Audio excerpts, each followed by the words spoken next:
Welcome to The Talking Couple, the podcast for real couples looking for real talk to build relationships that last. I'm Deshawn. And I'm Laurie. We get personal about our marriage to help couples embrace the phrase, we need to talk. Hello world, and welcome to The Talking Couple podcast, episode number 108. On today's show, we're sharing our money journey. If you're engaged or a newlywed, don't skip this one because over the next 3 episodes, you're going to learn our tips and tricks toward financial literacy and be well on your way to growing your first million together. This is our favorite topic. It tends to dominate all of our conversations, whether we're like in the kitchen or in the bedroom or at the dinner table. Yeah. Sometimes even during our home workouts. Yeah, which I don't know how, because I feel like I can never breathe during those workouts. Oh my gosh. Talking about those workouts, we've been doing Insanity, which has been insane, and P90X as well. So we're doing like that part. Insanity is for like a cardio that's just crazy. And P90 is where we're getting to do lifting weights, doing the resistant band. So that's been... We're trying to not come through this quarantine a lot heavier in weight or starting from scratch when we ever go back to our personal trainer. Yeah. But, at least we're doing it. Yeah, we are doing it. So, Coach, just to let you know, we're still getting after it. We're trying. Yeah. So, all right, well, let's dive right in. This will probably be a shorter episode because we're breaking the topics into 3 separate parts. Yeah, so basically today we're just going to share our money journey so far and some of the hurdles that we've overcome to get to this point. And I'm just going to put this out there. Money should not be a boring topic. Yeah. And it also shouldn't create an argument. Well, this subject is like super fun for me because we love to talk about it. And we want to make sure that if you want to talk about it, that you guys are always on the same page. Yeah, because if you're on the same page, then it's a lot easier to have that type of conversation. Exactly. So we promise we are not going to bore you over these next 3 episodes. We're going to be talking about real life and real strategies that have worked for us. Yeah. So I think it would help to start at the very beginning. Yes. Oh, before we were a couple. Did you like that little tune? That was nice. Yeah. What as an adult, kind of what led us? What was our journey up until meeting, financially? What type of financial shape were we in? I wasn't in a very good shape. I had some money saved up, but I didn't have credit. Because I didn't really believe in credit and all that. And I just worked for my money. I didn't have any retirements or investments saved. I just wasn't educated on that front. And now, looking back, it was just a whole lot better. I mean, I can't tell you how many times I've heard you say, oh, if I had only known this 10 or 15 years ago. Oh, gosh. Gosh, I wish I knew this. Yeah, and when we first started dating, I remember you kind of saying, well, I don't want a credit card because I don't want to get into trouble, and overextend myself, which is a really great mindset to have because so many people do get in credit card debt, but yet there was a negative side effect to that in that you didn't really have a strong credit history, so therefore you had a pretty weak credit score, and that can be really challenging when you're trying to finance anything. Yeah. Buy a car, a home, or, just even to get a nice credit card with a nice limit on it, You can't do much without it. So before we jump forward to kind of what we started to do at that point, for me, before we met, I was obviously single and was, had a great job, was making good money. And so about the time I hit 30, I was like, well, I've got money in savings. Now what? I'm saving at work through my employer-sponsored retirement plan. Mm-hmm. Now what? And so I sought out the help of a financial advisor, and he sort of sat down with me and helped me understand, because it was a foreign language to me at that time. Right. He sort of helped me understand the different buckets, the different strategies, tax-free and tax-deferred and all these different strategies. And at that point in time, I had set up a life insurance plan, and I had some disability insurance, just for like protection of what I had saved, and also protection for my family if something were to happen to me. I didn't want them stuck paying my mortgage. Yeah.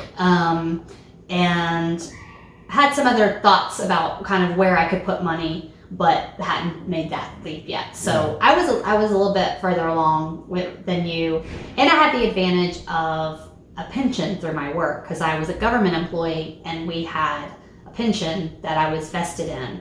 So that's a huge benefit that most people don't have nowadays. Yeah, that's really good. I always felt like I was a couple steps ahead of you, and now we've been trying to make sure that you can get caught up to where you need to be. So yeah, and then like once we got married and we were engaged, and all of those things were still on top of mind, and just like really working hard to get my retirement set up, looking at all those different accounts, we're trying to just make sense of all of it, and then once I got a car, and then back up just a little bit, because we basically had a conversation when we started dating, like we do. We talk about all these things. We're not afraid. And I was like, you have got to do something about this credit score, and you need to get anything off your credit record your credit report that shouldn't be there. Because there were some like weird things on your credit report that you needed old to take care apartments of. that needed to come off, some like old stuff that just I had no idea that was there. Yeah. And then so we started tackling that. Got that taken care of, and then got you a like secured credit card so that you could at least have something in your name. And baby steps. And then just basically started tackling an emergency fund. I mean, you really had like nothing in your savings account. Not a whole lot in my savings account. And so building that up, and then getting the car, and then helping that really like jump my credit up for sure. Just being able to finance a vehicle. And some people don't look at it that way, but for me, it was an easy thing to accomplish, as well as build my credit and just have credit history. Remember, at first it wasn't super easy, because you were having trouble getting approved for that car loan at first, because you didn't have the employment history at your job and that consistent paycheck, because you were commission only in sales. And so then we were talking about cosign, the cosigner, that sort of thing. So again, like if you can, one of the best things you can do is protect your credit score, because once that gets tarnished, it's an uphill climb. Yeah, it's really bad trying to get that thing fixed. Yeah. So we started taking some baby steps for you even before we ever were engaged. Yeah. And that made a big difference, I think. Yeah, it was a huge difference. Yeah. It's just, you start to respect money a little bit more, and then once you're understanding, like, hey, there's nothing to be afraid of.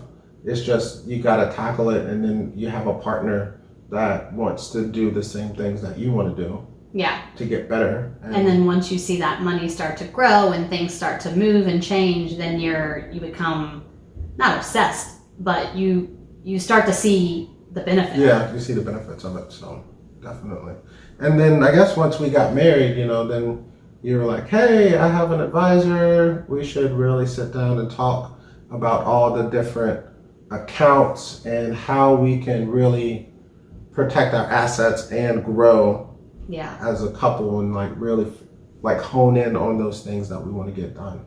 Yeah, because I think, when I had met with an advisor several years before we ever got married, and we met on an annual basis, but my priorities and my goals were a little bit different, because it was just me, than when we got married. So it was really important for once we got married to meet with an advisor so that we could both get on the same page and really talk about what are our goals and dreams.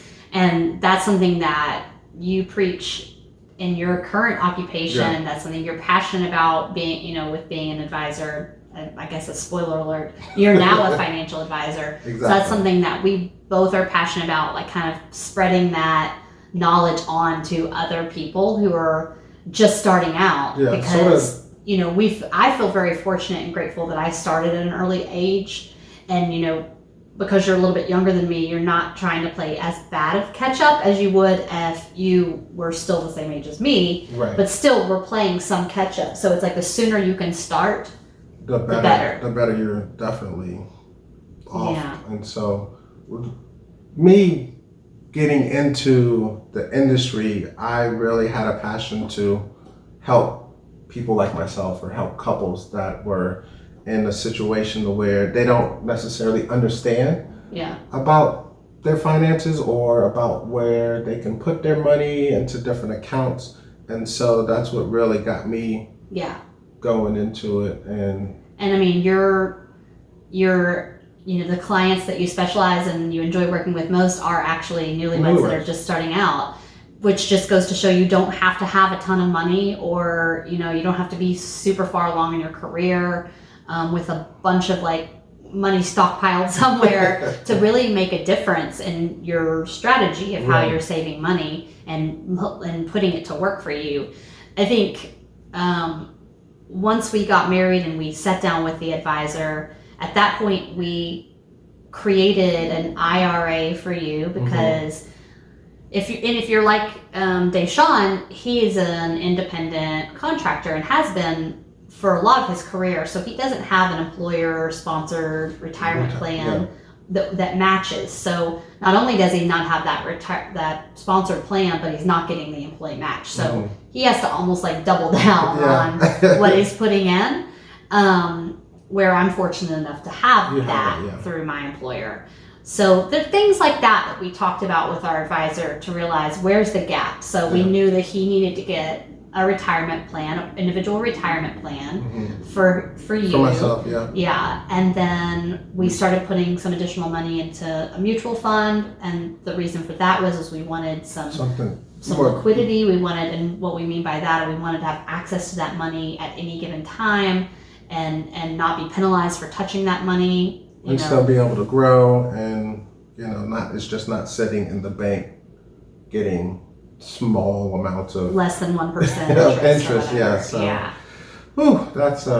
That's another one in itself. So that was about the biggest thing we did when we met with a financial advisor after we got married, is we kind of got you squared away and sort of talked about what does the future look like. And at the time we didn't really know that the future was going to bring us to California. That's true. And so from moving here, that's when I really made the transition into the financial industry and really got my feet wet and started to study and understand about all these different accounts that we just got, that I just opened up, and a couple of our joint accounts. And it's like, okay, we like this topic. Let's really figure out the best route for us and how we can get to our goals and our dreams, and eventually me helping others to do the same thing. And gosh, the knowledge is power. I mean, it really is. The amount of books that we have read in the last year, and the amount of information that I've consumed either by podcast or by reading, it's just amazing how much it can open your eyes to see opportunities that you never saw before. Right. Exactly. So that's something it's motivating. It's motivating to keep learning. And it's kind of like we're at the tip of the iceberg in a way, where it's the more we are absorbed into this topic, the more we learn, and the more we're like, wow. Because it can be very individualized. I mean, our goals and our plans for the future are going to be way different than somebody who has kids and who's wanting to work till 65 or later. That's not on our agenda. So why don't we talk about what our true life goals are and how the money piece is the crucial key to making those things happen? Sure. Our goals and, just being financially free, financial freedom. What does that mean? It's just being able to leave mandatory work, Bye-bye. Not necessarily retiring, but just being able to not have to work for another big company or corporation or what have you. But if you wanted to, do something part-time, you're able to and not have to worry about money. Yeah, I think kind of work on your own terms is what I like to say. I like to say retire from mandatory work, but retire kind of has this sense of like, oh, we're just going to sit back and play golf or something. But I think what I envision from our life, especially me, like this is just a laser focus for me personally, is I want to have the ability to work on my own terms. Mm-hmm. And I've built a successful career and I've done that for many, many years. And now I kind of want to, in a fairly short time span in the near, not so distant future, I kind of want to be able to have the ability to say, yeah, of course I still want to work, but maybe that work looks like writing a book, or maybe that work looks like helping you with your business, right. Or maybe that looks like managing some of our real estate investments or starting a company or what have you. But regardless, it's on my own terms and I can work as much or as little as I want. And so in order to have the freedom to do that, we have to have the investments in place to sort of cover the gap from the loss of income that might come as a result of me walking away from a corporate career. Exactly. Another thing is traveling the world. Yes. Going to not just here in the U.S., but a lot of other different places. If we want to leave for a year, then we can do that.